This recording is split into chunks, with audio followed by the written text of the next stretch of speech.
Welcome to the Tobago Thursday Talks as we shine a light on an iconic space that needs some attention. This morning we are joined by Mr. McCoon, a member of the Buccoo Reef Marine Park Management Committee, along with Chairman of the committee and Director of TEMA, Allan Stewart, to give some insight. Gentlemen, good morning and welcome to the Now Morning Show. Good morning. Good morning. I think to begin, in terms of giving a little context, those of us who are familiar with the iconic space and the significance of the reef may need a little refresher. So can we get an idea of the existing conditions at the Buccoo Reef Marine Park and its impact on Tobago as a destination? First and foremost, Mr. Stewart. Good morning again to Tobago and Trinidad. That's a very important question. It's important for us to all understand the Buccoo Reef Marine Park is one of that iconic areas that brings visitors from far and wide across the world to this destination, and I think it's a must for all. This 7 square kilometers of space that is so important to all of us. Based on its iconic nature, it needs preservation, and therefore the Act speaks specifically to that. That the government of Trinidad and Tobago in 1973 would have identified that area as a protected area by law, and therefore the economic benefit it brings, and for pleasure, leisure, and also recreation and tourism trust, I think it is worthwhile based for everyone to understand how important it is in terms of preservation. And that is the reason why during the 7th of July in this year, the Tobago House of Assembly through its Executive Council would have definitely identified a committee to definitely protect, to look out for the park and to ensure that rules and regulations are adhered to, being a protected area, and for persons who were wishing to enjoy the space, do so with a certain discipline, with a certain level of balance to ensure that we don't, destroy it at the same time. Absolutely. Now, Sean, you would be, as a member, one of those persons charged with the responsibility of maintaining that order, as Mr. Stewart would have described. And I know that you come with over a decade of experience when it comes to environmental outreach and things that are significant to this committee. So could you give us a little explanation, or detail at least, on the existing operation and how the committee works to shape the policies directed towards the management of the park itself? Right. So good morning, Trinidad and Tobago. It's a pleasure to be here on the program this morning. As our chairman, Mr. Stewart, outlined, our committee is charged with the responsibility of policy framework, policy direction, and of course, in the final analysis, the implementation and the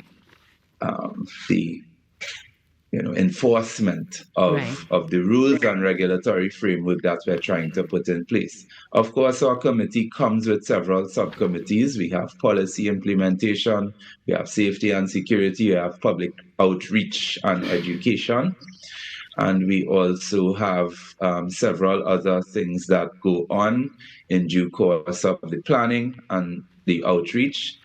This entire week, we had activities on the local media right here in Tobago, as well as we put informational blurbs out from the Division of Food Security, Natural Resources, the Environment, and Sustainable Development, which is in fact our parent.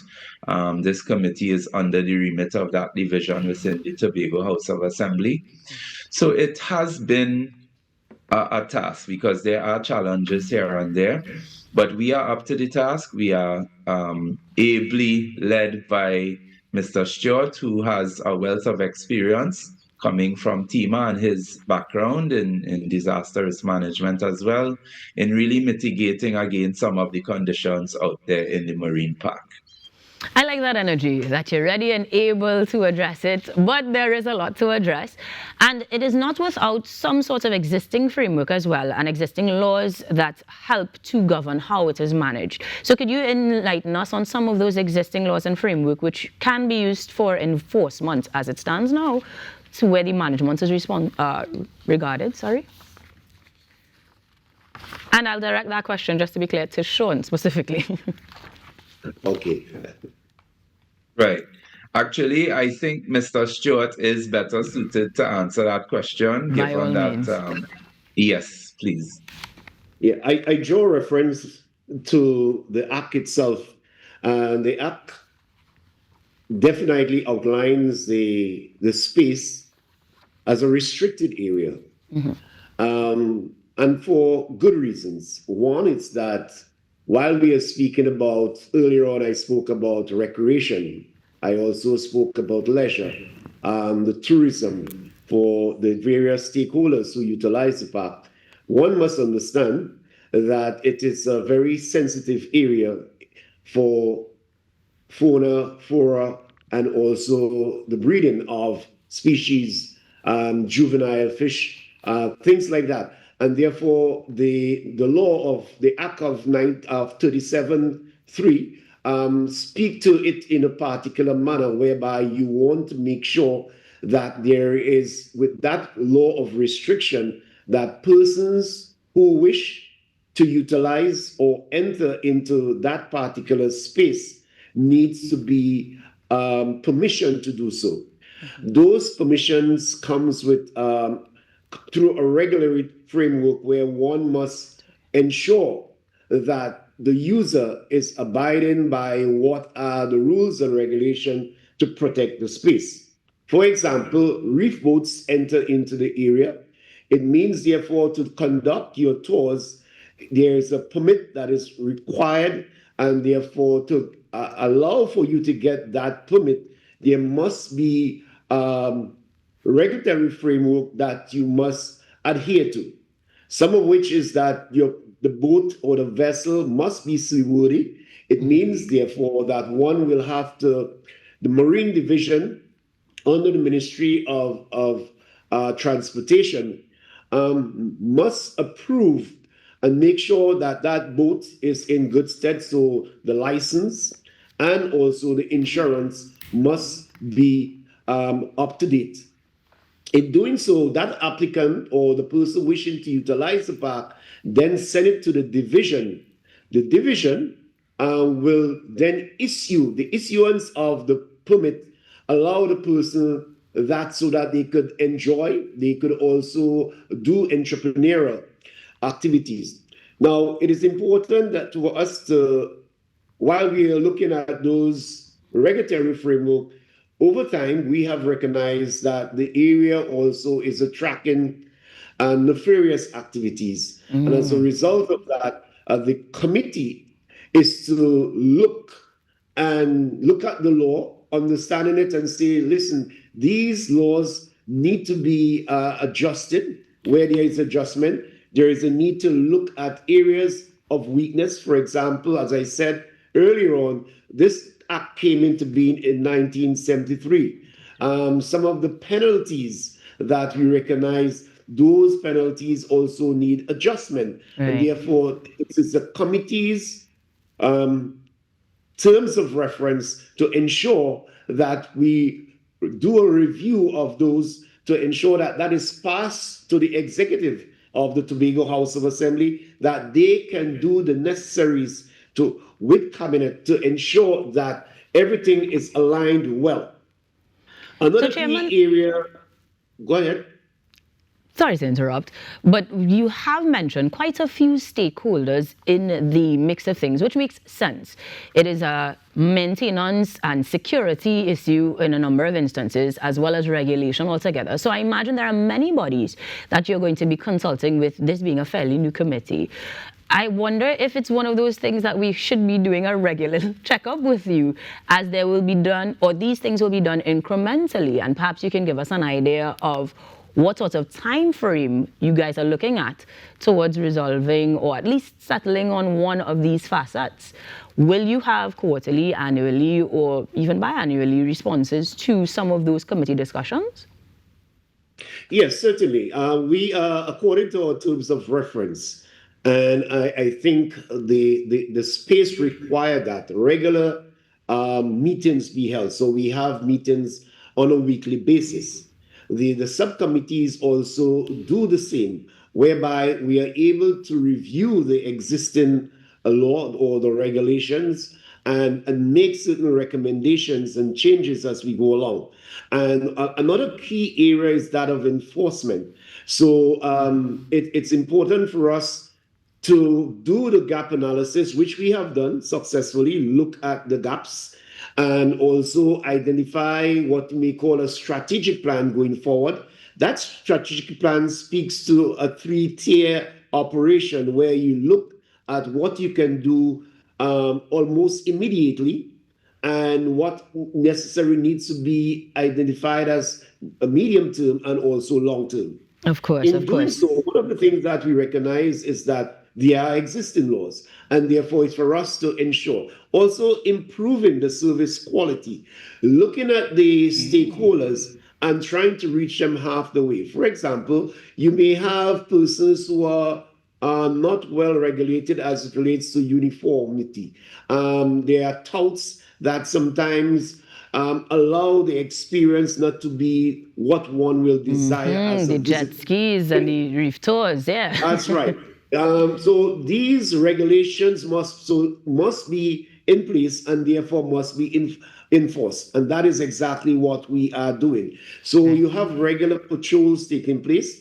We understood that there was a necessity to increase that area to ensure that the necessary manpower is on board to do just that. And then these stakeholder meetings allowed us to bring the people around the table, bring the stakeholders in a form of inclusiveness and also collaboration, where they are part of the process. One of the things that we identify is that, for example, a long-term measure is that of a marina.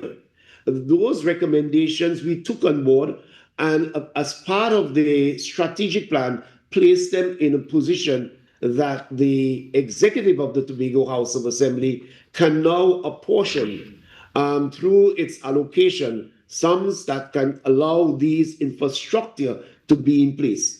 Well, Mr. Stewart, those are some long-term plans, but more immediately, we do have cruise ship season and, well, tourism high seasons in the near future.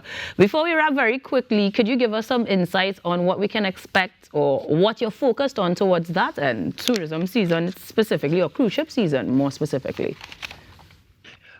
Exactly.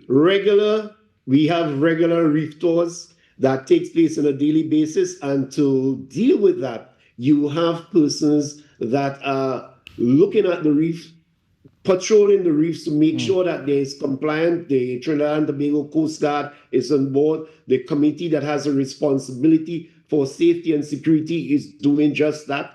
Also, there's another element of health and safety in regards to persons who wish to sell culinary stuff to their customers, and therefore the health and safety committee on a regular basis goes into the area, have discussions with these people. Some of them are not unionized or not in an association, and therefore it prompts us to that committee to go on the ground and have those discussions. We have these persons are also part of the process. So when we have these monthly meetings, from time to time, they are invited to be a part of the meetings to understand what is expected of them. Immediately, we are making rules and regulations as to what is necessary to allow the applicants to be, or the application to be processed faster, and therefore with a level of alacrity that would allow business and also the leisure not to interfere with the ecosystem by doing the necessary patrols and making sure that that there is compliant. Another Well, key Mr. area that I Stewart, want to mention is that I of do want to safety. interject a bit because we're running out of time, and I can see where we should be part of those meetings almost, because we'll have to check in with you for better updates as the process continues. But Sean, I do want you to share with us any ways that we, the citizens, can perhaps tap into these updates, perhaps our website, social media, or any ways we can connect so we can get better updates from the Buccoo Reef Marine Park Committee itself. Sean? Yes, as I said before, we are under the remit of the Division of Food Security, Natural Resources, the Environment and Sustainable Development in the THA. So you can actually follow the division's Facebook and Instagram handles. We actually just this week put out information blurbs, as I said, and we are in the process of building out our website, which will house comprehensively all of the information, how to book, how to get involved, how to volunteer, basic information on the environmental sensitivities of the marine park, its boundaries, its jump-off points, the entry point rather, which would be Pigeon Point Heritage Park, Store Bay, Buccoo Bay, and Gibson's Jetty, which is an unofficial area of sorts. So you can follow those handles. You can also reach out to us via that page, and all of the information can be provided to you in a timely manner. Thank you very much, gentlemen, not just for the update, for doing the work that is necessary as well to make sure that the Buccoo Reef Marine Park is a success and continues to be a thriving part of Tobago. Thank you so much for joining us this morning. Pleasure. Thank you for having us.